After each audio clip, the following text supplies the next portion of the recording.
morning and welcome to Ashlei Spivey, legislative candidate from District 13. Thank you, Ashley, for joining us for our virtual legislative candidate meetings.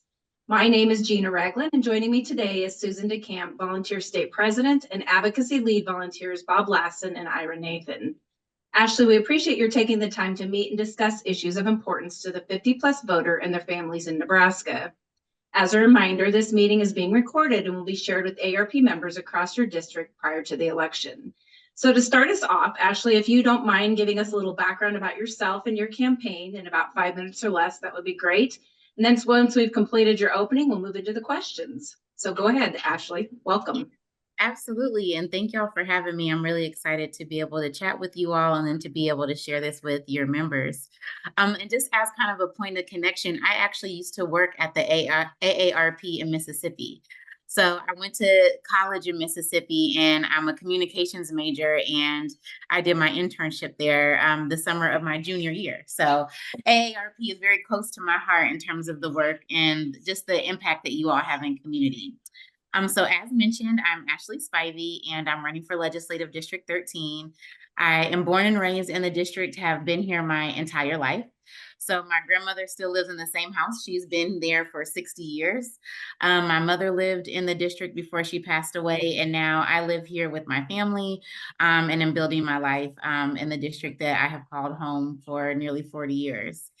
I am from Nebraska. As I mentioned, went to college in Mississippi, then moved to Texas. My background is in communications and urban social planning, and I've really spent my entire career working in the public sector. So I've always worked on trying to address the most complex issues plaguing our communities. I actually got into nonprofit work doing voter registration while in Mississippi. We were just canvassing the area around the college, and I had never seen such extreme institutional poverty in that way. It was really eye-opening for me around the lack of intentional support that some communities receive, and that our politicians, our elected officials, folks in these leadership roles need to care about the people that they are impacting. And so I decided not to pursue a career in communications and instead went into doing nonprofit work. I have worked in workforce development, so really looking at how do you change someone's economic circumstance through education and workforce. I have then moved to the organizational development side of nonprofits. So I was a director of HR for the food bank. I worked as a diversity officer for Heartland Family Service. And then I worked in philanthropy. I worked at Peter Kiewit Foundation and then a private foundation out of Kansas City. And so I've really seen every aspect of community investment. And really the thread throughout all of that was policymaking. How policy really impacts the day-to-day lives of folks, and people don't recognize the importance of policy and why we need really strong advocates who are passing these laws to really center the voices of community. And so about 7 years ago, I started to build my own nonprofit, which I run now. It's a reproductive justice organization that works on maternal and child health issues across the state. My husband and I also own a takeout burger restaurant. It's called Best Burger. It actually started in the heart of Florence, and we now have a brick and mortar off of 30th and Lake and a food trailer. And I have 2 kids. So one that you can kind of see here, my 2-year-old, and then I have a 10-year-old. And so I just feel really honored to be able to take this next step in my leadership with running for office. As I mentioned, I have worked on addressing issues of economic security and affordable housing and Medicaid coverage for people that have just given birth. And I'm really excited to have done some of those things as a policy advocate, and really looking forward to how I can create positive change and impact for the residents, not just in District 13, but across the state. So some of the things that I hope to prioritize once elected includes economic opportunity. And so really focused on good jobs. I'm endorsed by all of the labor unions here. And so my husband was a sheet metal worker before he opened our burger restaurant. And so really just making sure the everyday working people and families have what they need, good paying jobs, great benefits, childcare for working families. I lived through the childcare crisis with my youngest son, and we know that it takes people out of the workforce, as well as small business support. So a lot of economic opportunity and how that works together. I have done the last 8 years really worked in public health.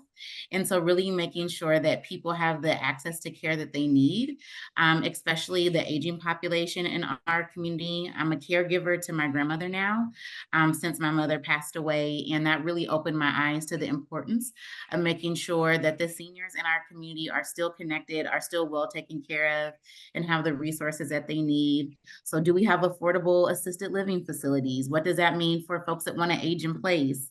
And so just making sure that approach to people's well-being is comprehensive, and making sure that we also expand mental health supports, as well as supports for folks with developmental disabilities in our community.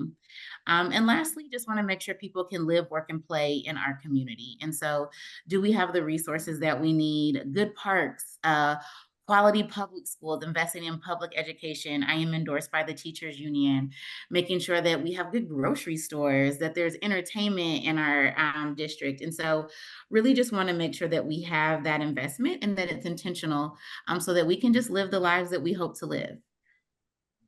Thank you so much, Ashley, and thanks for all of your past work and especially your community service that you provide to not only your own community, but to the entire state. So thank you for that. Yeah. We're going to move now into the question section, and we have provided you with a set of 3 questions pertaining to the 50 plus across Nebraska. These are issues that we're hearing from our membership, and that's why we're bringing them to light as part of our discussions. We're looking to try and do 5 minutes for each question. So question number 1 comes from Ira Nathan, and it will address health, caregiving, and home and community-based care. So go ahead, Ira. Okay, thank you. Ashley, it's a pleasure to meet you, and I love seeing your daughter too, so she's cute. 84% of Nebraskans over 45 say staying in their home as they get older is extremely important to them. Home and community-based services and area agencies on aging become important assets to caregivers as they care for loved ones. Home care not only meets the needs of the loved ones, but it also provides relief to an already strained long-term care industry.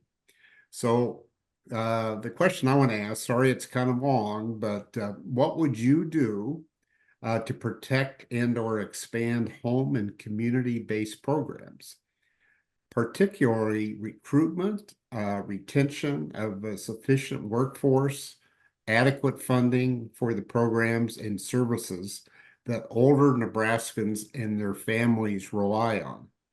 And then we'd also be interested in your thoughts on about how would you support the 179,000 unpaid family caregivers in Nebraska? Absolutely. And that's such a great question. So as I mentioned, I've seen firsthand with my grandmother being a caregiver, how folks want to age in place.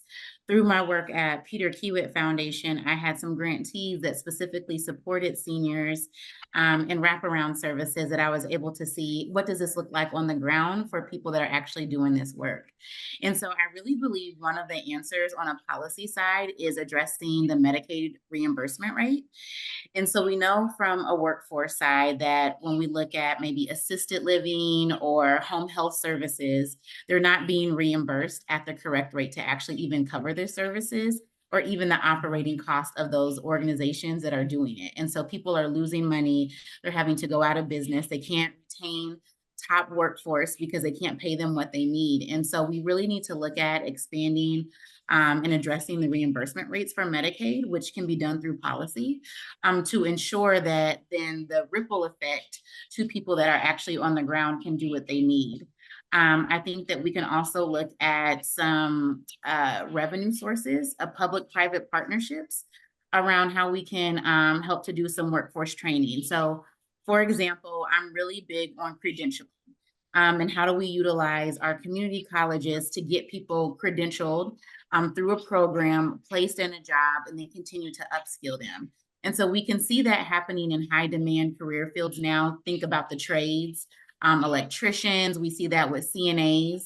And so if we can put more money and partnership in with our community colleges to say, hey, we need more home health workers, we need more CNAs, we need more community health workers, can we create a fund from the state that puts dollars into that community college to then do that training, have people come out debt free, right? Because that's important for that workforce, and then have partnerships with some of the agencies that are doing this work, that they are now placed in a job, can provide that service, and then continue to be upskilled as they are navigating their new career. And so those are two of the ideas from a policy side that I have. The other thing that I just want to mention is that I am not an expert. And I don't pretend to be. And so you all are the experts, and people that are most impacted are the experts in their lives. And that's who we need to listen to. And so I would really also love to think about and hear from your members around, what does this look like for implementation, and how can we together curate the policy needed so that it just doesn't work in theory, but actually implementation. And I can't do that without talking to you all and people that are actually on the receiving end of these services. And so my approach to policy is always to bring together that coalition, to bring together those right partners, and that we work on the issues together so that we can make sure that it has the intended impact that we want once that bill is passed. Thank you. Thank you, Ashley, and definitely loving all of your ideas and thoughts, and certainly future conversations will definitely come out of this. And so I, again, appreciate your thoughts and comments on that. Question number 2, now we're going to move a little bit over into a different space of consumer fraud, exploitation, and protections. And Susan DeCamp's going to take that. So go ahead, Susan. Good morning, Ashley. It's so nice to have you with us today. So scammers are increasingly targeting older adults with scams, such as wire transfers, gift card scams. I'm sure you've heard of the grandparent scam. And now popping up are schemes involving real property as well. So nationwide, the average victim of elder fraud lost nearly $34,000 due to these crimes in 2023. And in Nebraska, the FTC showed that there were 4,643 fraud reports made. Nearly 9 in 10 consumers agree that lawmakers need to do more to protect consumers from fraud and scams. So with that in mind, our question for you is, consumers lose billions of dollars each year to online, financial, property, and other types of fraud. What will you do to ensure that Nebraskans are protected against fraud and deceptive business practices, and provide opportunities for redress to victims of fraud? Would you support enacting laws to require merchants that sell gift cards to post notices? Would you support enactment of a consumer fraud restitution fund? And would you support implementation of preventative measures to assist in combating owner and seller housing impersonation fraud? Absolutely. I would support all of those policies. And, you know, with the impacts of technology, especially as folks, right, are utilizing technology, more folks are having cell phones. You know, I feel like communities across, whether you're aging or not, have email addresses, your information is being stored. We're seeing these predatory practices, and the people that hold our information are not doing what they are supposed to do to protect it. And so there needs to be more accountability on that. If I'm paying, for example, my grandmother now has to use her email and pay via credit card for, or ACH for her internet service, and she needs internet. And so she cannot pay in a way that she feels like she is protected. She has to use technology. And so what is the responsibility of that internet company to protect her information so that it's not stolen, that people cannot target her? And I think that there has to be more accountability on that side as well. As then, and I love the idea that you all have already talked about, is the restoration fund. Because a lot of folks are on fixed incomes. They don't have revenue coming in the same way, right? So to lose, you know, $5,000, even $100 could be devastating for families. It could be devastating for the aging population. And so we need to make sure that there's a safety net to take care of people that is not their fault, that they were a victim of these predatory scams and practices. And so I would support any policies that would hold the organizations accountable to protecting the information, and then also providing support to people that are the victims of these predatory practices. Great, thank you for sharing your thoughts. Thank you, Ashley. Our last question now, we're going to switch another space into our what we call livable communities, and addressing helping people stay in their homes with affordable housing and communities. So Bob Lassen's going to take that. Go ahead, Bob. And you're on mute, Bob. There we go. We'll try it again. Ashley, thank you for spending time with us today. AARP's goal is to allow people to age in place and stay in the lowest level of care and cost as long as possible.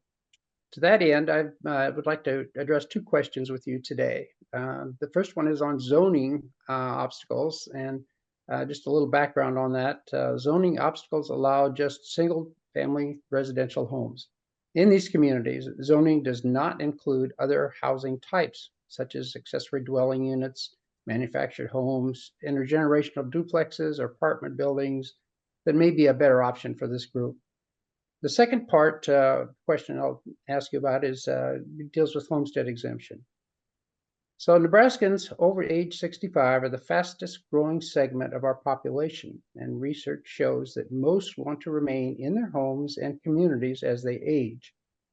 As housing costs continue to increase, older adults are vulnerable and unable to find housing to meet their needs when seeking to downsize, and thus are being pushed out of their communities and homes that they've lived in for generations. What will you do to support, incentivize, and ensure the creation of affordable and diverse housing options, such as accessory dwelling units, intergenerational housing, manufactured housing units, and townhomes? And the second part of the question, will you fight to ensure that the homestead exemption program is maintained and protected to ensure that older Nebraskans that qualify continue to have access to the tax relief program that allows them to age in place? Yeah, this is a great question, and I appreciate you all asking, and is a big part of my platform. Just around economic opportunity is affordable housing in all types. So the first thing that I think needs to happen is the state needs a definition of affordable housing. We don't have one. And so everyone is looking at it very differently. Sometimes people assume affordable housing is subsidized housing, but not just housing that is affordable based on your income, right? And so we need to get alignment from all of the players, from the state level, from all levels of government, to then the people that are the developers, the lenders, and that are creating affordable housing and thinking about that from like a community viability standpoint. And so that would be one of my first things that I would like to do. You can do that through an interim study. You don't necessarily need to go through legislation. And so would love to be able to get a concrete definition. Second, I would absolutely be an advocate for affordable housing. I think that there are some opportunities that we can leverage federal dollars to pull down to help with some of that development and create incentives for developers to develop some of the more innovative type of housing that is not just for able-bodied young people, but thinking about seniors or folks that maybe have different ability statuses, or as you mentioned, Bob, that may need different levels of care, but still want to stay in their home and want to be more independent. I think there's also an opportunity in that landscape to think about assisted living facilities, and what does that mean for those to be built in community in a way that is affordable and still integrated, so that folks are not isolated, that people can still have a high quality life as they are aging and are still a part of the community. And so I think that public-private partnership will also be important. There's a lot of great organizations that are subsidizing services for seniors to put in lifts and to put in safety rails, but their money is not in lifts. They have to fundraise. And so I think there's an opportunity to think about how can public dollars, state dollars, leveraging federal dollars can go and flow into some of those organizations that are doing that work for folks that want to stay in their homes, especially when you think about generational wealth and that transfer of that home, right, to stay in that family, and then how that can provide a safety net for that next generation. And so I would love to see a comprehensive approach. I don't think that there's just a single answer. I think that it's going to take all of these initiatives and activities in order to see housing be accessible, affordable, and safe for the aging population. Thank you. You're welcome. Thank you, Ashley. We are now coming to the end of our meeting and our time. And so in the closing, I'd like to give you back a few minutes to talk about what your priorities are for serving in the legislature I know you've touched a little bit on some of these, but are there specific issues that you plan to work on or address during your time as a state senator? And so again, I'll give you the time back to close out. Absolutely. And so again, I just want to thank you all for taking the time today. It's so important to talk to all groups and populations and folks in our community. And so I really appreciate having this space because the 50+ group, they vote. They get out, they are highly engaged. And so it is such an important piece of our community. And so I appreciate this space to be able to connect today. I just want to uplift that I am excited to be the only Democrat in this race. And so with that, I am prioritizing and have very specific things that you know that I am committed to. So protecting public health and all access to health is very important to me. And making sure that that stands in the legislature. Expanding our Medicaid. We have seen cuts from our current governor and the executive leadership, about $280 million to Medicaid, Medicare, and HHS. And that's unacceptable. We are not going to be able to provide the services that we need to our community with that large of a cut. And so really making sure that we can run efficiently while also doing the things that we need to do. And so that means we have to think about alternative revenue streams. We have to continue to invest in our public education. That is the fabric of building a strong workforce and economy in the future, and our kids deserve it. And so I will always be committed to keeping public dollars with public schools and making sure that we have teachers that are paid and that the resources are in the schools so that our kids can access the education that they need. And then lastly, as I mentioned before, public health. It's the work that I have done the last 8 years of my career, and it's super important to me. We need to think about the total well-being of a person, and so their access to care, but also, do we have good air quality? What is our water like? Do we have the resources that we need? Like, what makes us well and whole?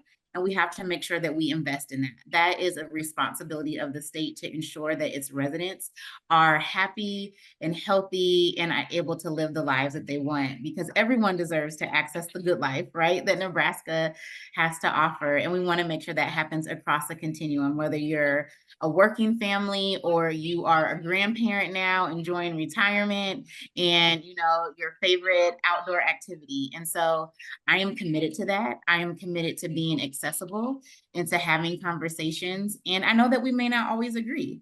And that's okay too. I'm committed to having hard conversations. I want you to call and say, hey, Ashlei, what is your viewpoint on this? Or, hey, Ashlei, this policy is really harmful. We really need you to be behind us. And I absolutely will be that advocate. I have dedicated my career to being a community advocate. It's what I'm passionate about. And I believe that we really need to remove politicians out of this work and have more public servants. And that's where I am situated. I am a public servant. I have been, and I will continue to be. And so I appreciate the trust and support of my community. I do not take that lightly. This is such an important role, and I'm excited to be able to help to build a stronger Nebraska for the future and for our residents now. So I really appreciate your time. Wonderful. Thank you again, Ashlei, for taking the time to visit with us. We wish you the best with your campaign, and thank you again for meeting with AARP today. Take care. Thank you. You say bye-bye. Thank you, Ashlei. Say bye-bye. Bye. Good job.